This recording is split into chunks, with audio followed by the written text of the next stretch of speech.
ችማት ፐለፐቲያ የተወለደው ስሪላንካ በምትባል ሀገር ውስጥ ቢሆንም በዜግነት ግን ካናዲያን አሜሪካን ነው። ቬንቸር ካፒታሊስትና ኤንትረፕረነር ሲሆን እንደ ፈረንጆቹ አቆጣጠር ከ2007 ዓ.ም እስከ 2011 ዓ.ም ፌስቡክ በተባለ ድርጅት ውስጥ ከፍተኛ የሚባል የሥራ ቦታ ላይ የነበረ ሰው ቢሆንም ከፌስቡክ በገዛ ፍቃዱ ለቆ በ2011 ዓ.ም ሶሻል ካፒታል የተሰኘውን የራሱን ድርጅት አቋቁሞ አሁንም ድረስ እሱን እየመራ ይገኛል። ታዲያ ይህ ሰው ዕድሜው ስንት ነው ካላችሁ የ49 ዓመት ጎልማሳ ነው። ስሪላንካ ከተባለች ሀገር ውስጥ ወጥቶ ወደ ካናዳ ከመጣም በኋላ ያለፋቸውን መንገዶች በተጨማሪም ደግሞ በ30 ዓመት የቢዝነስ ቆይታ ውስጥ ለእኔ ጠቅመውኛል፣ ተሳስቼባቸዋለሁም፣ በተጨማሪም ባወቅኳቸው ኖሮ ብሎ ያሰባቸውን ሐሳቦችና ምክሮችን ያጋራበት አንድ ቪዲዮ ከ2 ቀናት በፊት ተለቀው ነበር። ስለዚህ እዛ ቪዲዮ ላይ የተናገረውን የመከረውንም ለእኔ ጠቅመውኛል፣ ለእናንተም ሊጠቅሟችሁ ይችላሉ ብሎ ያሰባቸውን ሐሳቦች እኔም ደግሞ እዚህ ተርጉም ያቀርብላቸዋለሁ ማለት ነው። የቪዲዮውንም ርዕስ 30 years of business advice in 13 minutes ይላል። የ30 ዓመት የቢዝነስ ምክር በ13 ደቂቃ አቀርብላቸዋለሁ። ይህም ደግሞ ከቢሊየነር የመጣ ምክር ነው ይላል።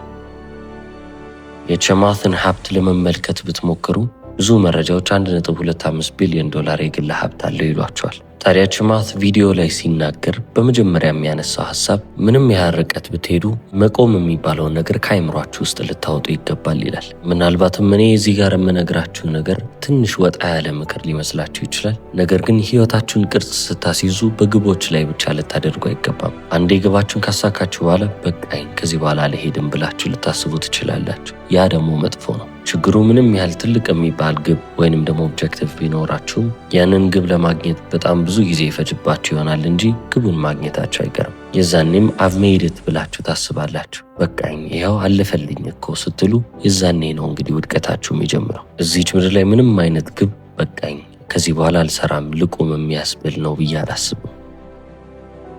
አሁን እንግዲህ ወደ 50ዎቹ እየተጠጋው ነው። 49 ዓመቴ ነው። በፊት በጣም ቀና ብዬ የምመለከታቸው ታላላቅ እምላቸው ሰዎች ነበሩ። እነዛን ሰዎችም ሳይ አሁን ላይ ከጨዋታው ወጥተዋል ማለት ይቻላል። በቃ አሪና ውስጥ የነበሩ ነገር ግን ከአሪናው እንውጣ ብለው የወሰኑ ናቸው። ለእኔም ደግሞ ይህ በጣም ግራ የሚያጋባ ነገር ነው። ለምንድን ነው እንደዚህ ያደረጉት? ከዛም ዞር ብዬ ደግሞ እንደ ዋረን ባፌት አይነት ሰዎችን ስመለከት እንግዲህ እስከ 95 ዓመቱ ድረስ አሁንም ድረስ አለ። በ95 ዓመቱ ነው በቃ ግማሽ የሚባለውን ኃላፊነቴን ወደ ሌላ ሰው ላዙር ብሎ የወሰነው። ወደ ቻርሊ መንገር ደግሞ ስንመጣ ሕይወቱ እስክታልፍ ድረስ የ99 ዓመት አዛውንት ሆኖ በ2023 ዓ.ም ሕይወቱ እስክታልፍ ድረስ እዛው ስራው ላይ ነበር። አሁን እንደነዚህ አይነት ብዙ ምሳሌዎችን ልሰጣችሁ ይችላል። ታዲያ እነዚህ ሰዎች ምንድን ናቸው ካላችሁ ሕይወታቸውን በኦብጀክቲቭ ላይ ወይንም ደግሞ ይህንን ነገር ላሳካ ይህንን ነገር ላገኝ በሚል ላይ እንደማይመሩ ትመለከታላችሁ። እነሱ ሕይወታቸውን ሰጥተው እየኖሩ ያሉት ለአንድና ለአንድ ነገር ነው። ሁሌም ቢሆን እየተማሩ ማለፍን ይፈልጋሉ።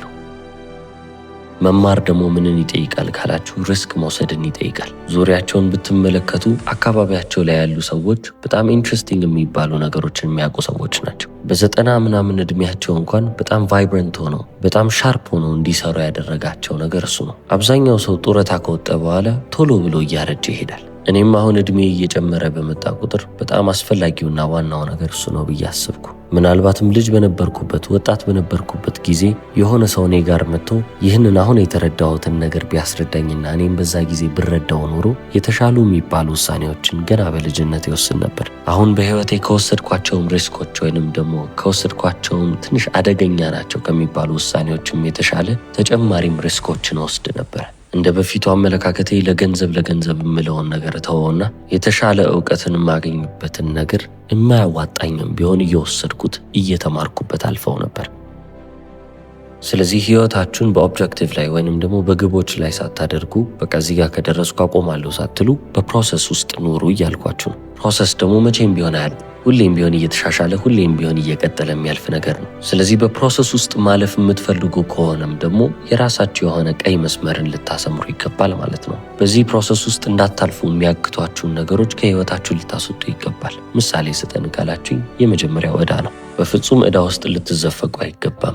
ራሳችሁን ነፃ ማድረግ የምትፈልጉ ከሆነ ከዕዳ ልትርቁ ይገባል። በሕይወታችሁ ላይ ማንኛውም አይነት ዕዳ አለባችሁ ማለት ከዚህ ፕሮሰስ ወይንም ደግሞ ከዚህ ሂደት ልታቋርጡ ትችላላችሁ ማለት ነው። እንድትቆሙ የሚያደርጋችሁ ነገር ነው። ሪስክ እንዳትወስዱ የሚያስገድዳችሁ ነገር ሊሆን ይችላል። ወይንም ደግሞ ከዚህ በላይ እያወቃችሁ እንዳትሄዱ መማርን እንድታቆሙም ሊያረጋችሁ ይችላል። እነዚህን እንኳን ችላ ብትሉ ቅድም አትኑሩ ወዳልኳችሁ ህይወት የሚወስዳችሁ ይሆናል። ወደ ኦብጀክቲቭ እንድታልፉ ማለት ነው።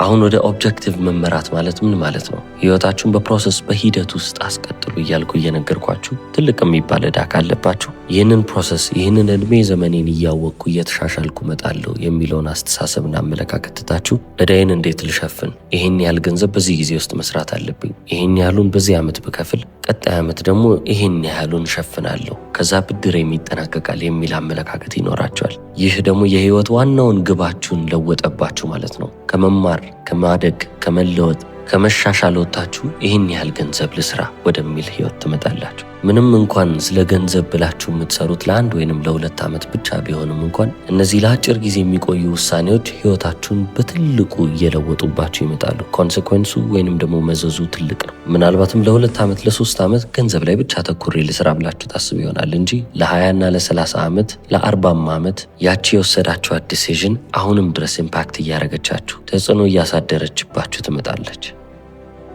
ለዚህ ነው ነፃነታችሁን ማጣት የለባችሁም እምላችሁ። ነፃነትን ደግሞ የሚያሳጣ ነገር ምንድነው? ዕዳ። ስለዚህ ከዕዳ ራቁ። ከዕዳ ራቁ ስል ምን ማለት ነው? ዕዳ ውስጥ ሊያስገቧችሁ የሚችሉ ብዙ ነገሮች አሉ። ከነዛ ነገሮች ልትርቁ ይገባል ነው። ዲስፕሊን ያስፈልጋቸዋል። በዚህ ጊዜ ደግሞ አብዛኛው ሰው እየተቸገረ ያለበት ነገር ምንድነው? ሶሻል ሚዲያ። አይምሯቸውን ሶሻል ሚዲያ ላይ ይገሉታል። የሚመለከቱት ህይወት ትክክለኛ ህይወት ይመስላቸዋል። በቃ ሶሻል ሚዲያ ላይ ያዩትን ነገር ያምኑና እንደነሱ ለመኖር ሲሉ ዕዳ ውስጥ እየተዘፈቁ ይሄዳሉ። ሁሉም ሶሻል ሚዲያ ላይ የምትመለከቱት ነገር እንዳለ መኒ ኦሪየንትድ ነው ብዬ ነግራቸዋለሁ። ገንዘብ ላይ ያነጣጠረና ያተኮረ ብቻ ነው። ሴሌብሬት የሚደረጉትን ወይንም ደግሞ አሁንም ድረስ ስማቸው እየተነሳ የሚመሰገኑትን ምን አይነት አሻራ ነው ጥሎ ያለፈው የሚባሉትን ሰዎች ተመልከቱ። በጣም ጥቂቶች ናቸው ላይፍ ኦፍ ፕሮሰስ ኖረው ሊያልፉና አሁንም ድረስ ስማቸው ሊነሳ የቻሉት። በቃ ለፕሮሰስ ለእድገት ለትምህርት የሚኖሩ በጣም ጥቂት ናቸው። ወደ ሁለተኛው ምክሬ ሳልፍ ደግሞ ማኔጅ ዮር ላይፍ ዊዝ ሂዩሚሊቲ ይለዋለሁ። ይህንን አንድ ትምህርት ለመማር በጣም ብዙ ጊዜ ፈጅቶብኛል። ይህንን ልነግራችሁ እወዳለሁ። ታዲያ ምን ማለት ነው ካላችሁኝ፣ አሁን ላይ ላለባችሁ ነገር ወይንም ደግሞ አሁን ላይ ለምታሳልፉት ለማንኛውም ነገር ከራሳችሁ ጋር 100% በሚባል ሁኔታ ግልጽ ልትሆኑና እውነታውን ብቻ ኢንተርቴይን ልታረጉ ወይንም ልታስቡ እንደሚገባ ማሳወቅ እፈልጋለሁ። ራሳችሁን እንዳትፎግሩ ስለምፈልግ ነው ይህንን ነገር ማድረግ አለባችሁ ምላችሁ። ምክንያቱም ሶሉሽን የሚመጣው መፍትሄ የሚመጣው ትክክለኛ የሚባለውን ችግር መጀመሪያ መያዝ ስትችሉ። ከዛ በተጨማሪም ደግሞ እኔን በጣም ጠቀመኝ ብዬ የማስበው ነገር ከኔ ጋር የሚውሉትን ሰዎች ወጣቶች ማድረግ ነው። ወጣት ብቻ አይደለም፣ ከኔ በእድሜ ዝቅ የሚሉትን ሰዎች በዙሪያዬ ማድረግ እፈልጋለሁ። ምክንያቱም አመለካከታቸው፣ አስተሳሰባቸው፣ ነገሮችን የሚመለከቱበት መንገድ ሁሉም ነገር ከኛ የተለየ ፍሬሽ የሆነ የህይወትን ፐርስፔክቲቭ የሚሰጡ ናቸው። አሁን ይህንን ማድረግ በጣም ቀላል ይመስላል፣ ነገር ግን ከምታስቡት በላይ ከባድና ፈታኝ ነው።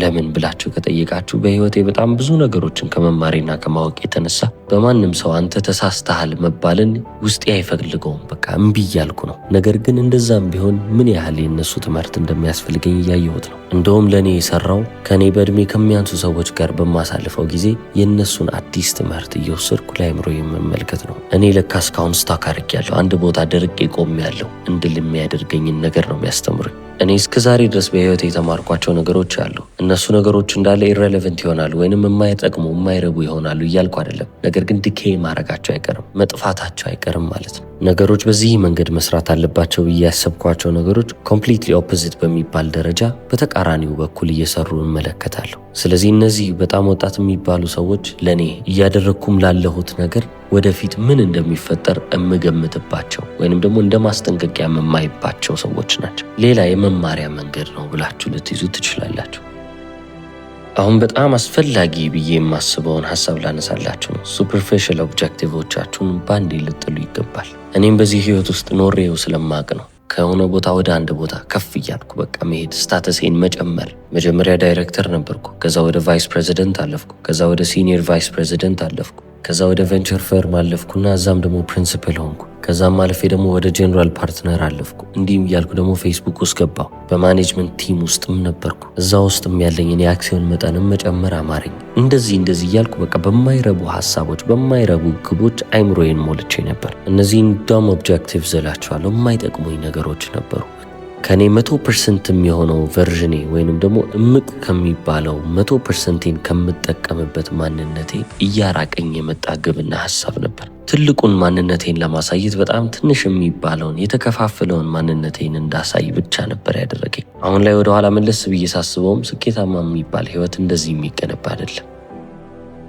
አሁን ከምመክራችሁ ምክር ጋር በጣም ዋና የሚባለው ሐሳብ ወይንም ደግሞ ችግርም ብለን የምንይዘው ነገር ምንድነው ካልን በጊዜ ሂደት የምትማሩት ነገር። አሁን እኔ የምመክራችሁ ነገር ለማዳመጥ ወይንም ደግሞ ለመስማት ፍላጎት ሊኖራችሁ ይችላል። መተግበሩ ላይ ግን ላትኖሩ ትችላላችሁ። ምክንያቱም እኔ አሁን እያልኩ ያለሁትን ነገር የሚረዱት በ40ዎቹና በ50ዎቹ ላይ ያሉት ሰዎች ብቻ ናቸው። አሁን ይህንንም ምክር ለእነዚህ ሰዎች ብታሰሙ አዎ እሱ የሚለው ነገር ትክክል ነው ይሏቸዋል። በ30ና በ20ዎቹ ዕድሜ ላይ ያለ ሰው ግን አሁን የምመክረውን ምክር ሲሰማ አይ ይሄ ሰውዬ ዝም ብሎ ነው የሚቀባጥረው ነው የሚለኝ። ስለዚህ ሁለት ምርጫ ብቻ ነው ያላችሁ። ወደዚህ እውነታ የምትመጡት በከባዱ መንገድ ነው ወይስ በቀላሉ መንገድ? በቀላሉ መንገድ ካላችሁ አሁን ባይገባችሁም እንኳን አሁን እኔ የምለውን ነገር ባትረዱ እንኳን እኔ በምለው መንገድ ለመኖር ሞክሩ። እዚህ ዓለም ላይ ጠፊ የሚባሉ ነገሮችን እያባረራችሁ መኖር አቁሙ እያልኩ ነው። ሕይወታችሁ በእነዛ ነገሮች ላይ መመስረት የለበትም። አይ አልፈልግም፣ አንተ የምትለውን አልሰማም ካላችሁ የጊዜ ጉዳይ ነው። በከባዱ ማለትም ደግሞ ብዙ ዓመታቶችን ካባከናችሁ በኋላ ልክ እንደኔ ትገነዘቡታላችሁ።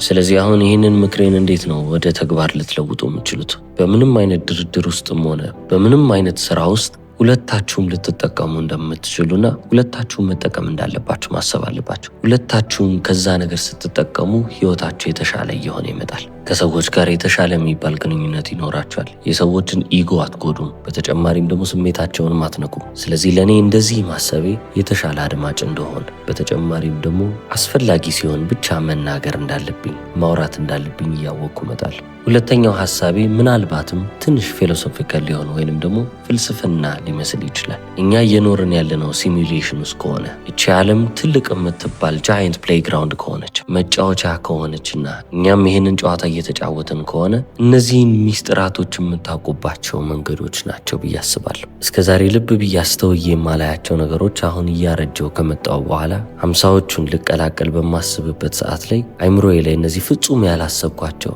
አስቤም የማላቃቸው ነገሮች ይመጣሉና ያስገርሙኛል።